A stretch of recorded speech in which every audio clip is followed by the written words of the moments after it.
교회 여러분 목적은 사실 교회가 이렇게 만들어지고 우리가 교회가 모이는 목적은 크게 두 가지로 나눕니다. 첫째는 믿는 사람들이 오늘 찬양했던 것처럼 하나님을 예배하기 위함이고요. 그 다음에 두 번째로는 선교와 구제입니다. 미션과 그리고 우리가 아웃리치 하는데 굉장히 중요한 것을 두고 있습니다. 그래서 우리 MCC의 미션 스테이트먼트 자체가 여러분도 아시겠지만 선교에 있습니다. 그래서 교회 이름이 미션 커뮤니티잖아요. 네, 선교 공동체 교회입니다.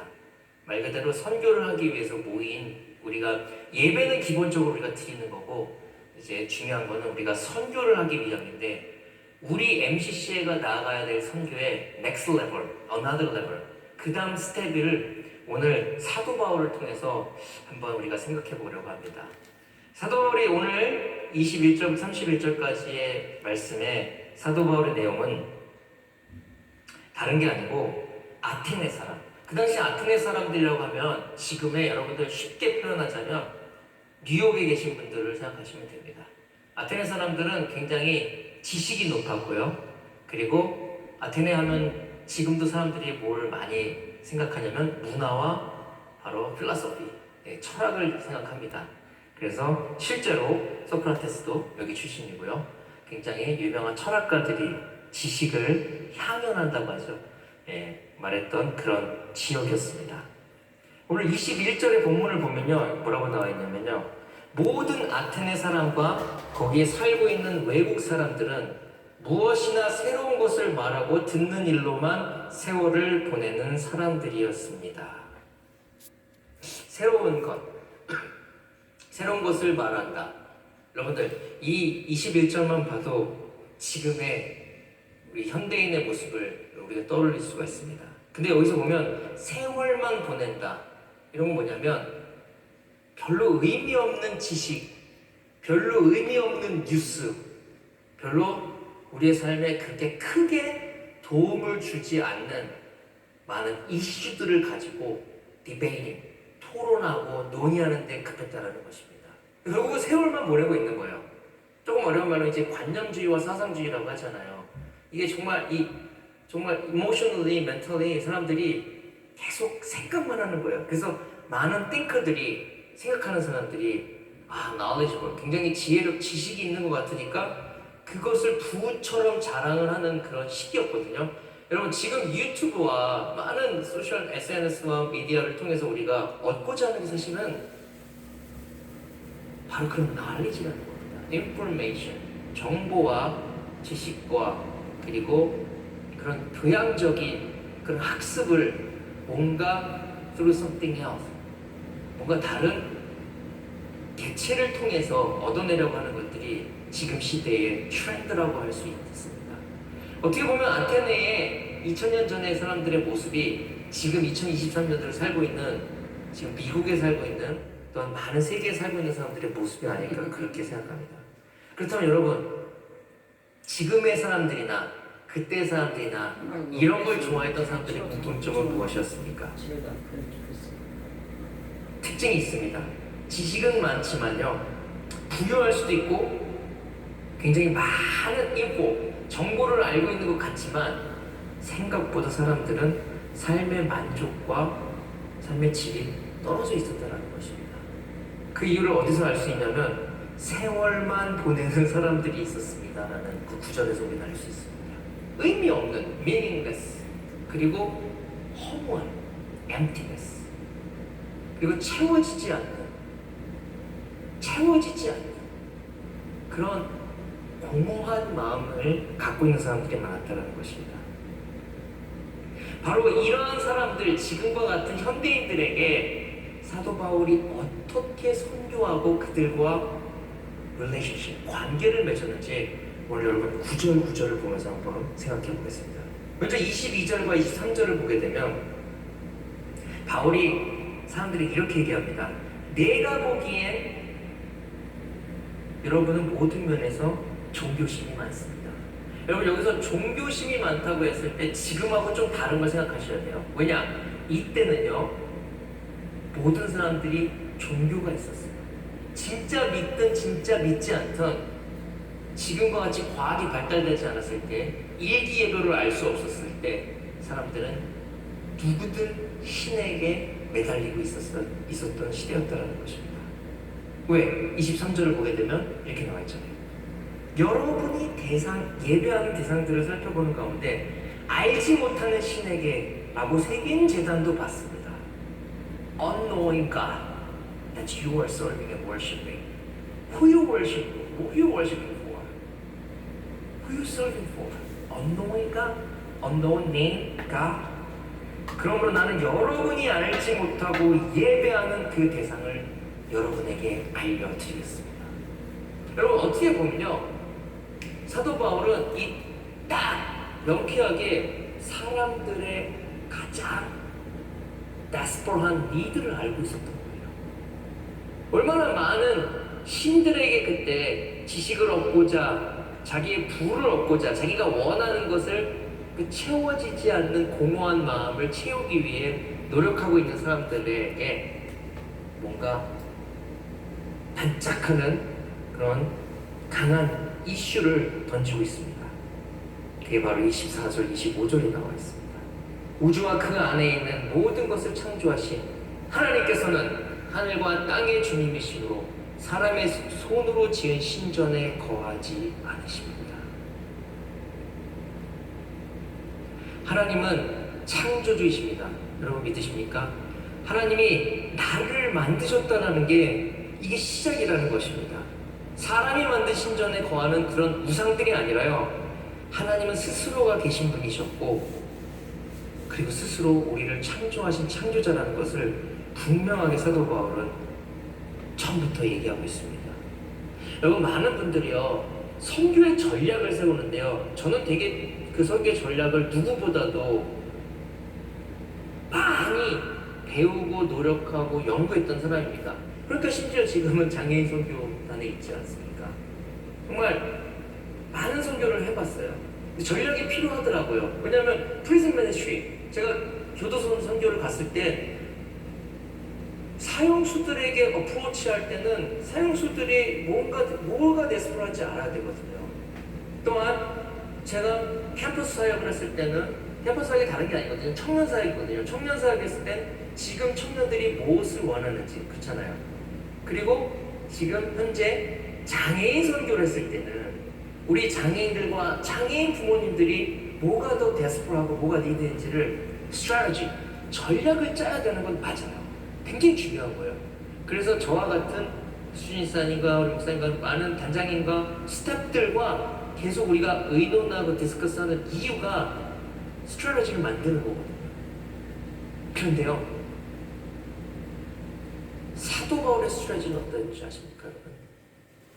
프로그램이 아니었습니다. 생각보다 로우하고요, 원초적이고요, 아주 심플했다는 겁니다. God is our creator. 하나님은 우주를 창조하신, 나를 만드신 하나님이십니다. 아멘. 그리고 26절, 25절 보세요. 25절 보면, 이 마지막 절에 보면 생명과 호흡과 모든 것을 주시는 분이십니다. 여러분 이렇게 보면요, 우리가 이 구절만 보면 저거 갖고 될까? 여러분 의심 가지 않으십니까?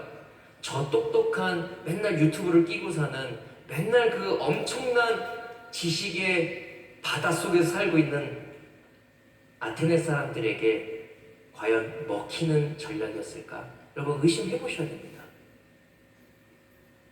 근데 사도 바울이 담대하게 이렇게 외친 데는 바로 복음의 선교에 비밀이 있다는 겁니다. 여러분 그 비밀은 아주 찾기 힘든 비밀이 아닙니다. 너무 당연한 as it is written, 하나님의 말씀대로 하는 거예요. 사도 바울이 고백했을 때 뭐라고 했냐면요, 여러분 다 잘 아시잖아요. 뭐라고 고백했죠? 내가 알고 있었던 나의 지식을 이제 다 내가 쓰레기로 여긴다. 그리고 내가 이제 예수 십자가를 붙든다. 이 말은 뭐냐면요, 오늘 찬양했던 그 찬양의 가사처럼 내가 사랑했던, 내가 의지했던, 뭔가 내가 이거 없으면 안 될 것 같은 절박했던 것들을 내려놓기 시작하면서 하나님을 봤다라는 것입니다.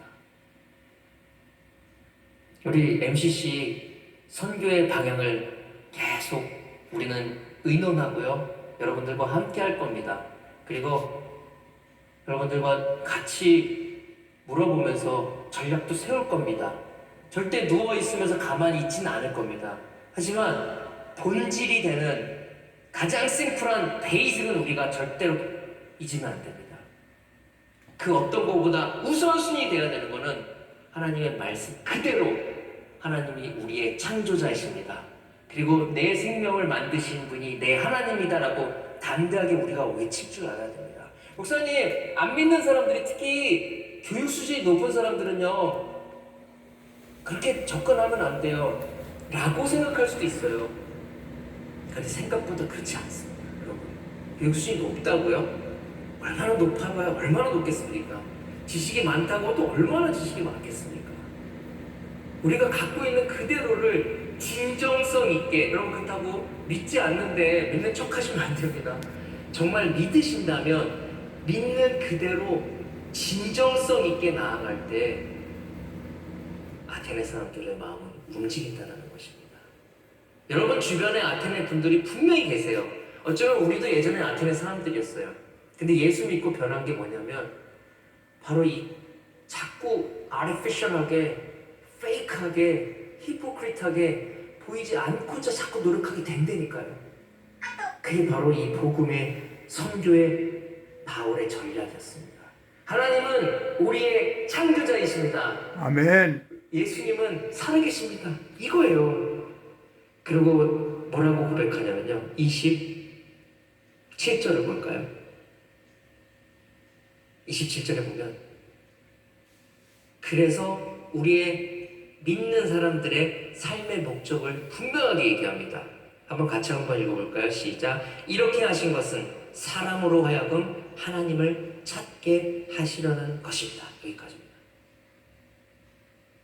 하나님을 찾게 한다. 여러분, 이사야서 55장에 뭐라고 나와 있습니까? 너희는 주님을 찾을만 할 때 찾아라. 그리고 주님을 만나라 라고 명령하십니다. 우리 하나님이 우리에게 명하시는, 예수 믿는 우리 크리스찬들에게 명하시는, 원하시는 하나님의 말씀은 우리가 하나님을 찾기를 원합니다. 하나님을 알고자 노력하기를 원하신다는 겁니다. 그 진리를 사도 바울은 심플하게, 직관적으로, 디렉트리 얘기합니다. 다시 한번 고백할까요? 사람으로 하여금 하나님을 찾게 하시려는 것입니다. 그리고 28절에 놀라운 고백을 합니다. 여러분의 시인 가운데 어떤 이들도 우리도 하나님의 자녀이다. 여러분 여기서 이 표현은요, 이 시인이라는 표현은 그때 당시 지금으로 말하면 무슨 K-pop 스타처럼 굉장히 영향력이 있는 연예인일 수도 있고요, 아니면 굉장히 저명한 책의 작가일 수도 있지만, 누군진 모르지만 제 생각에는 하나님을 믿지 않는 사람조차도 이런 말을 한다. 우리가 하나님의 자녀다 하고 말한 바와 같이 우리는 하나님 안에 살고 움직이고 존재하고 있습니다. 결국 우리는 하나님을 떠나 살 수 없는 존재라는 것을 밝히고 있다는 겁니다. 여러분 한번 또 의심해 보셔야 됩니다. 과연 그게 먹힐까? 안 먹히는 것 같죠? 여러분, 이 하나님의 말씀이 제 삶에서 미랄 선교단에서 제가 사역하는 그 어떤 선교지에서 정말 이대로 역사하는 것을 저는 봤기 때문에 오늘 이 시간에 여러분 선포하고 있는 것입니다. 생각을 해보세요. 저 IT만 할 줄 몰라요. 근데 제가 IT의 어떤 학교 강사로 임명받고 3년 동안 가서 거기서 가르치는데 막 처음에는 준비를 너무 많이 했어요. 막 어떻게 하면 이 친구들에게 음악적으로 잘 어필할까, 그래서 막 악기를 막 준비해가고 음악도 되게 준비하고 악보도 잘 만들어서 가고 다 해봤어요. 근데 결국은 나는 하나님의 자녀고, 너도 부두신에게 절했던 너도 지금은 하나님의 자녀가 됐고 예수 믿음으로 하나님의 자녀가 됐기 때문에 우리가 믿는 사람으로 사는 것이다. 그리고 그분 다시 돌아오시고 예수 믿는 우리는 하나님의 나라에서 영원히 살 거다. 결국 그 말씀 전하고 왔는데요, 그들이 이제 신학생이 됐다고 연락을 받았습니다. 정말 하나님의 말씀은요, 우리가 생각했을 때에 아 내가 이렇게 전한다고 저 사람들이 알겠어? 여러분, 이게 아닙니다. 우리는 솔직히 사람들의 인생을 책임질 수 있는 사람들이 아니에요. 내 가족들의 인생도 어쩔 땐 내가 책임 못 지는데 우리가 어떻게 한 번 보지도 못한 사람들에게 선교를 한다고 그러고 그들의 인생을 책임집니까? 하지만 우리는 전하는 사람들이라는 것을 잊지 말아야 합니다. 여러분, 그대로 전하시길 바랍니다. 여러분이 만난 예수를 그대로 증거하시기를 축원합니다. 마지막이면 30절. 하나님께서는 무지했던 시대에는 눈 감아주셨지만 이제는 어디에서나 모든 사람에게 회개하라고 명하십니다. 바울은 그 진리의 말씀의 끝에 결국 결론은 하나님은 심판하시는 하나님이시다. 여러분, 여기서 우리 반만 배우면 안 돼요. 제가 어릴 때 주일학교에서 반만 배웠어요. 사랑의 하나님만 배웠어요. 하지만 이제 하나님이 심판의 하나님이라는 것도 우리는 인정해야 되고요. 그 심판의 하나님 앞에 회개하여야만이 구원 얻는다는 것을 증거해야 된다는 것입니다. Another level. 여러분, 굉장히 복잡하고 거창한 선교의 전략을 사도 바울은 세우지 않았습니다. 그가 알고 있는 진리의 하나님의 말씀 그대로를 그 사람은 증거하였습니다.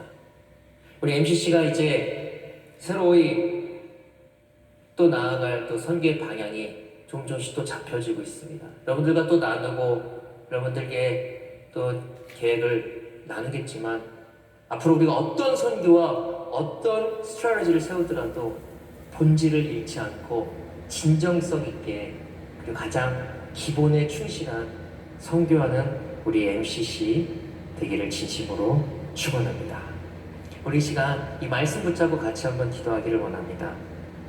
여러분, 함께 우리 시간 기도하실 때 이렇게 기도하기를 원합니다. 하나님,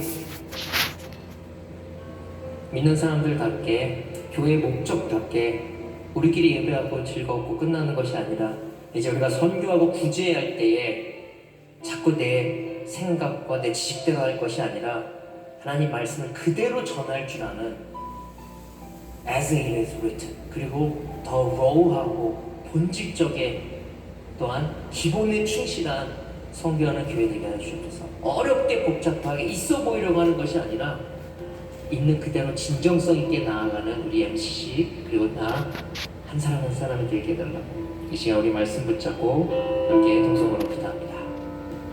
하나님 감사합니다. 우리가 있는 그대로 복음을 전해 주시옵소서. 아버지, 더하고 덜하고 감하고 더하는 그런 아버지 프로그램 짜는 사람이 아니라 예비자답게 그리고 진정성 있게 나아가게 해주시옵소서. 하나님 도와주시옵소서. 특별히 여겨주시옵소서. 우리를 아버지 지혜 보여주셔서 아버지 하나님 이 선교의 전략이 되는 것이 아니라 말씀의 기본에 충실하여 본질대로 하나님 말씀을 증거하는 그런 선교의 전략을 만드는 우리 MC 되게 하여 주시옵소서. 이제 또 우리가 새롭게 나아가고자 합니다. 이제 또 새롭게 우리가 그 선교의 전략을 만들려고 합니다. 하나님 도와주시옵소서. 하나님 선포할 때에 우리의 선교가 아버지 하나님 그런 프로그램이 아니라 하나님 우리가 살아가는 삶의 진정성 있는 모습이 될 수 있도록 축복하여 주시옵소서. 생각과 관념과 사상으로 끝나는 것이 아니라 행함이 없는 믿음 죽은 믿음이라고 말씀하셨던 것처럼 우리가 우리의 삶으로 선교하는 MCC 될 수 있도록 축복하여 주시옵소서.